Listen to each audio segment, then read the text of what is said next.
ഗ്രാമിക ന്യൂസിലേക്ക് സ്വാഗതം. കതിരൂർ സർവീസ് സഹകരണ ബാങ്ക് ഏർപ്പെടുത്തിയ 2022-2023 വർഷങ്ങളിലെ ഐ.വി. ദാസ് പുരസ്കാരം പ്രഖ്യാപിച്ചു. 2022 പുരസ്കാരത്തിന് Deshabhimani chief news editor Manoharan Morayi അർഹനായി. 2023 പുരസ്കാരം reporter channel consulting editor doctor അരുൺകുമാറിനാണ്. തലശ്ശേരിയിൽ വാർത്താസമ്മേളനത്തിലാണ് സംഘാടകർ പുരസ്കാര പ്രഖ്യാപനം നടത്തിയത്.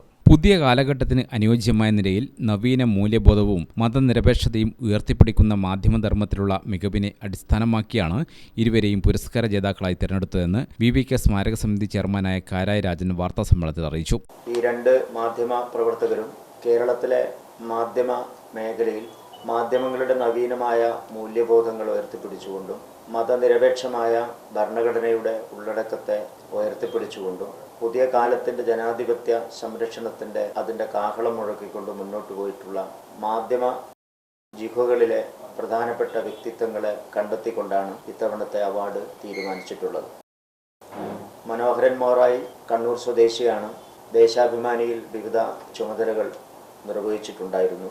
ഇപ്പോൾ തിരുവനന്തപുരത്താണ് അവിടെ എഡിറ്റോറിയൽ ചീഫായി പ്രവർത്തിച്ചുകൊണ്ടിരിക്കുന്നത് ദേശാഭിമാനി.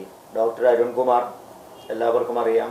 ദൃശ്യ മാധ്യമ രംഗത്താണ് അദ്ദേഹത്തിൻ്റെ പ്രധാനപ്പെട്ട സംഭാവനകൾ. ഒപ്പം വലിയ ഭരണഘടനാ പ്രഭാഷണങ്ങളിലും മതനിരപേക്ഷ പ്രഭാഷണങ്ങളിലുമെല്ലാം പങ്കെടുത്തുകൊണ്ടിരിക്കുന്ന മാധ്യമ രംഗത്ത് കോർപ്പറേറ്റ് കീഴ്പ്പെടലുകൾക്ക് വിധേയമാകാത്ത മൂല്യബോധം ഉയർത്തിപ്പിടിച്ച് പ്രവർത്തിക്കുന്നു എന്നതിൻ്റെ അംഗീകാരം കൂടിയായിട്ടാണ് ഡോക്ടർ അരുൺകുമാറിന് ഇത്തവണ 2023 ഐ.വി. ദാസ് പുരസ്കാരം നൽകാൻ വേണ്ടി പുരസ്കാര സമിതി തീരുമാനിച്ചിട്ടുള്ളത്.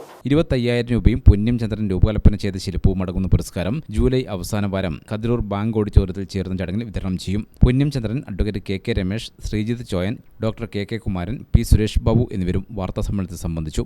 ഗ്രാമിക ന്യൂസ്, തലശ്ശേരി.